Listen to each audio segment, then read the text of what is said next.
Hello, amateurs. It is that magical day once every 4 years when the Lions squad gets announced, and that has just happened earlier today. And I am here in this video to tell you about what I think of the three shock omissions and the three bolters in this squad picked by Andy Farrell today. Now, I said it was a magical day. They did a pretty decent job at trying to ruin it with all the stuff that went on beforehand. It was a full half an hour of kind of waffle and looking at a mural and stuff like that before we eventually got to the squad. Twitter was going crazy with frustration. Let me know what you think in the comments down below. Did they just string all that bit out beforehand far too long? Or was it just me? I mean, once the squad's announced, there's so much to talk about then afterwards. There was no need to pad it beforehand, I didn't think.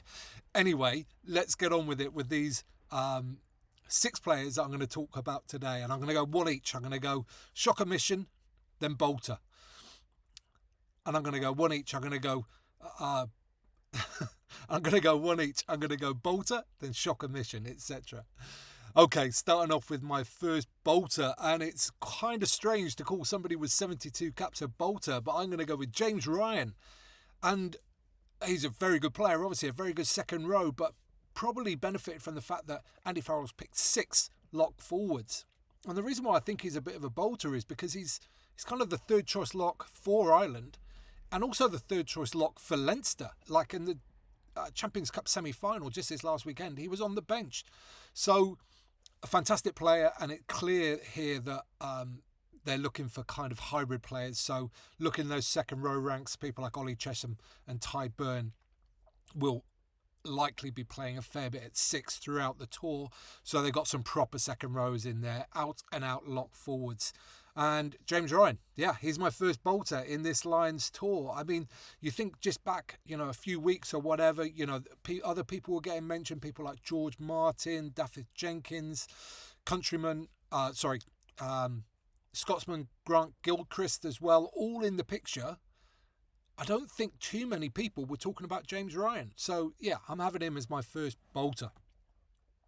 Okay, on to the shock omission, and this one is England hooker Jamie George. I think he was in most people's squads going into here, just reading the room around all the podcasts and newspaper articles, all that kind of stuff. He was a very popular choice, and for good reason. He has captain England. He's got all that experience. He has proven, having lost the England captaincy and been on the bench a couple of times, to come on and be a real quality sort of finisher for England. And then you layer on top of that the stuff that's specific to Lions tours, being like a really good bloke, being somebody that will bring people together. He was definitely a potential midweek captain, I think. But he's not been selected. So for me, I consider that a shock omission. Obviously, the other hookers that have been selected, everybody that gets selected for a Lions tour is a quality player. There's no point in going over that. But I would have, I'm surprised that he's not been selected. Okay, next bolter, and this got the biggest cheer in the room, and that is Henry Pollock. Out of absolutely nowhere. I mean, one cap, just about 20 minutes for England, and he is on the plane to Australia. I've had reservations.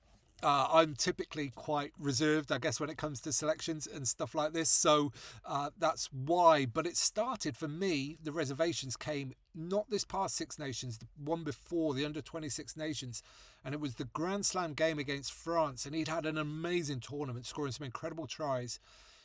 But in that game, the real key game, the critical game, he actually had quite a quiet day out. And I just wondered whether he could do it on the biggest stage, in the biggest moments, in the games that mattered the most. So I had that question mark over him in my mind from that game onwards. But since then, he's come into the Northampton team and he's just done everything. He started on the bench and had some great moments off the bench, scoring some incredible tries with some amazing turnovers as well, critical turnovers at critical times. And these are the things that eventually define great players, the players that do the things that really matter when they matter the most. He got his England debut against Wales, scored a couple of tries that in a game that was far gone. So that's not that relevant to me. But what is relevant is how he played against Leinster in the Champions Cup at the weekend. Again, he had the big highlight moment, which is great. all very well, but what impressed me the most was the number of breakdowns he affected during that game. It felt like he was in almost every breakdown, just slowing the ball down by a half a second here, a third of a second there. And against a team like Leinster, who feed off real fast ball and flow, I think that made a massive difference. So it was that part of his game that really impressed me, and I think probably is what has got him onto the plane. Rightly so. It's again at the expense of some outstanding players, but when you've got somebody like this where the story is so strong and the emotion is so strong, you can ride off that. All these other players in that squad will be able to ride off that. It's a little bit like Itoje in 2017, where he had that energy, the youngest player on tour, and he eventually ended up being one of the most important players on that tour. I mean, it's early days. Could Pollock do that for the Lions this year? Okay, next shock and mission, and this is a shock and mission based on the performances that this man has been putting out week in, week out over in France for Toulouse, and that is Jack Willis. I think if it was based purely on form, I think it would have been a much tougher decision. But I sense that with there being so much competition in the back row, particularly at open side, the fact that he will miss the first 3 or 4 games, whatever it is, means that it was too big of a risk, too big of a wager to place to have Jack Willis selected initially. I would not be surprised if he turns up on tour at some stage, if there's an injury, if there's another way of getting a player on there. He could well come later, but I'm not surprised that he's not been selected in here. However, I think widely he'd probably be looked at as a bit of a shock and mission. Next, Bolter.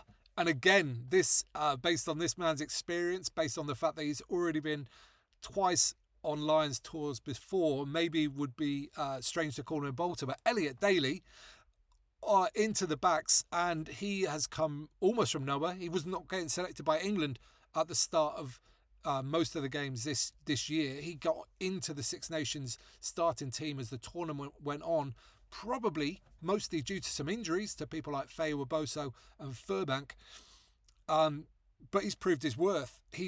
I would say he's had a bit of a mixed season for Saracens. He's had some games where he's been absolutely outstanding, and he's had a couple of dodgy games as well. So he's not been like perennially amazing this season. But what he does have is a number of things.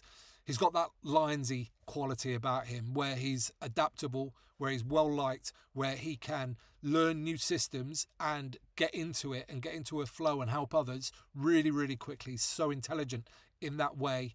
He's got that left boot as well, which I think most people are earmarking as being something really important to an Andy Farrell side. And just rugby teams in general, like to have kicking options on both feet is really important.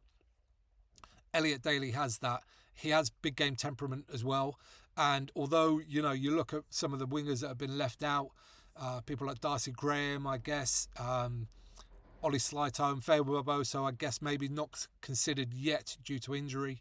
There's better out-and-out wingers out there, but somebody who can influence a game as Elliot Daly can, I think makes him a bolter, and that's why he's been selected. Okay, last shock and mission, and this is really based on the fact of how high this young man's star had risen during the middle of the Six Nations Championship, and this is Sam Prendergast. The fly half conundrum, and I still think there's a story to be told here. I still think there'll be changes. I think things are going to happen in this realm, but he was looking very strong in the middle of the Six Nations. Things were going Ireland's way, things were going his way, and he was allowed to display his quite considerable skill set, both with ball in hand and kicking.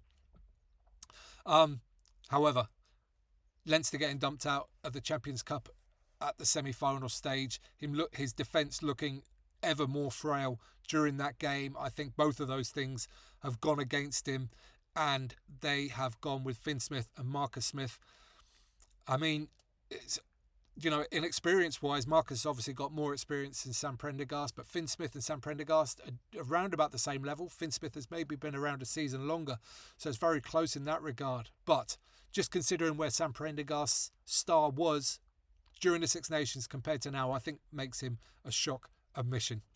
All right, I am going to do another video later today, or maybe tomorrow, where I sort of flush out my full thoughts about the entire squad, and we go through and talk about some of the people that have been selected and some that have missed out, and why I think those reasons might be. But what do you think about this hot takes almost here about some bolters and some shock omissions? Is there anyone else you think that was more of a bolter than the three I've mentioned, or anyone else that you think was more of a shock omission? Let's have it in the comments down below, and we'll have a friendly discussion about it all. And you can subscribe there. You can watch that one next, and don't forget to get out and play.